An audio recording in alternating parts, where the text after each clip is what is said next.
Everyone, I'd like to thank everybody for coming out for the second installment in our Economic Liberty Lecture Series.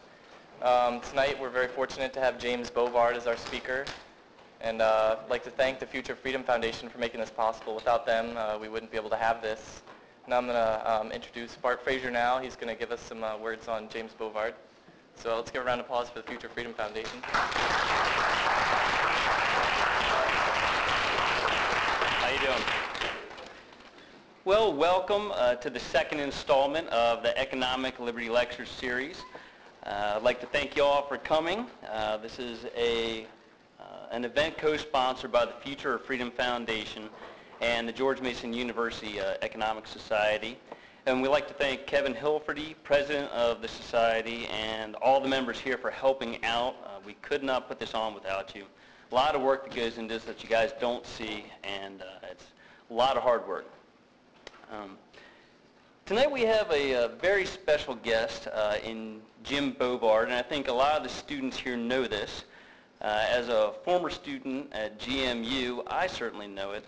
My first introduction to Jim's work was in a public policy class by Tom Rustisi, and Jim's book Lost Rights was required reading there, and as I understand it, it still is. And it is a wonderful book. If you have not read it, I could not recommend it more highly as a ghastly documentation of all the horrible things that both federal and state governments have done to trample our civil liberties. Such a wonderful book. I purchased it for my father the first semester I was here, and he still carries it around in the back of his car as for something to read. My mom goes on her shopping sprees.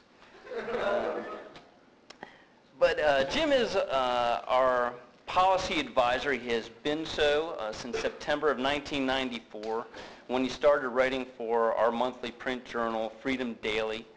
And he's been writing in it ever since, a run of a little bit more than 14 years.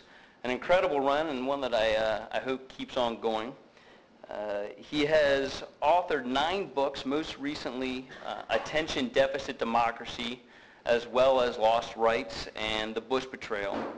He has written for the New York Times, the Wall Street Journal, the Washington Post, the New Republic, Reader's Digest, and many other publications. His books have been translated into Spanish, Arabic, Japanese, and Korean. The Wall Street Journal has called Jim the roving inspector general of the modern state. And Washington Post columnist George Will called him a one-man truth squad. Ladies and gentlemen, Jim Bovard.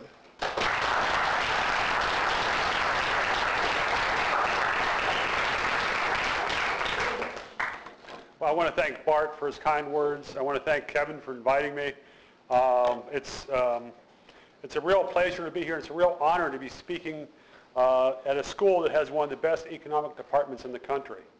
And it's also probably one of the few economic departments where people could actually understand how the government's wrecking the market right now. Because this is a great time to be studying economics because you're watching the old gods die off left and right. And there's a lot of complacency that's built up over the last 20, 25 years about government intervention. And there's a lot of liberals that think that they have died and gone to heaven at this point. But, you know, this is all going to come crashing down at some point. I was talking to Bunker Hornberger about what would be good tonight to talk about. He said something on economics, and it strikes me as one of the real questions right now is whether free markets are passé. Because you're hearing all over the place. There was a headline in the Washington Post a few months ago. It was announced the end of capitalism. You had the article in Slate by Jacob Weisberger, their chief editor, that basically blamed libertarians for the fact that the markets were crashing. This is going back to the Tinkerbell theory of faith in government. Just as long as everybody believes government can succeed, and because there was this group of people, libertarians, who didn't believe, government crashed and burned. But it's fascinating to see how so few people in the mainstream media and how so few politicians seem to understand how much damage the government is currently doing to our lives and how much damage is going to be following through from the current surge of new interventions.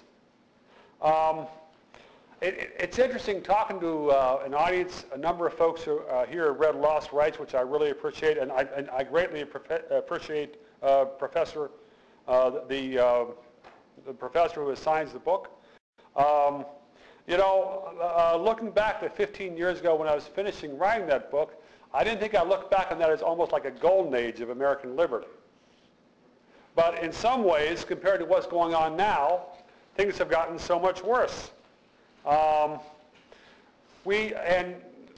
if you look at where we are right now, we are finishing 8 years of Bush-Cheney rule. We're coming off a period of increasingly authoritarian policies. We're coming off policies where the government was overtly trampling and scorning the Constitution, in which the government made torture legal, in which the government suspended habeas corpus, and acted like the government had the right to know anything about everyone. Now, a single example of how life has changed. Maybe some of you have read some of the stories about if you're traveling back from overseas and you've got your laptop with you, the federal government now claims the right to take your laptop computer away, take it in the back room, and copy all the contents. And the Department of Homeland Security is explicit that the government can do this without any individualized suspicion. All you have to be is some American coming back from abroad, and the government is entitled to copy everything in your hard drive. And if someone will not surrender their password, the government can confiscate the computer and perhaps lock you away as well. But this sounds like a fairly minor policy. It's not affecting everybody at this point, but little things like this are sea changes. And part of the sad thing is that now we have the Democrats taking over, and the Democrats say good things about civil liberties, and perhaps they'll not do as much damage on that front. But when it comes to the economy, when it comes to the rights of property owners, the rights of freedom of contract, the ability of business owners to run their own business, the Democrats tend to be far worse. And unfortunately, the GOP and the conservatives will have almost no credibility when they protest about how the Democrats are trampling the free market. Because for the last 8 years, we watched the GOP trample freedom. There have been some exceptions. There have been some great individuals on Capitol Hill, Ron Paul especially. There have been other people in the media that have spoken out. American Conservative Magazine's done some good stuff. And some of the think tanks have done excellent work. But by and large, most of the conservatives have simply rolled over in this stuff. I want to talk about some of the areas where the government is the most abusive right now, some of the latest fiascos. And I'll start out talking about the bailouts. I don't know how many different bailouts we've had in the last 7 or 8 months. You start with Bear Stearns, you go to AIG, you go to Fannie Mae, Freddie Mac, and now we have this mother of all bailouts. And part of what's frustrating is that the public reaction. Now, the most recent book I did was called Attention Deficit Democracy, and I was very critical of average voters in that book. But when it came to the question of the bailout, the American people got it right. There was one congressman who said that the phone calls to his office were running 50-50, 50% no and 50% hell no. There was a tidal wave of opposition that the American people intuitively understood when Bush and the leaders of Congress were saying they wanted a blank check for $700 billion. The American people recognized that was BS.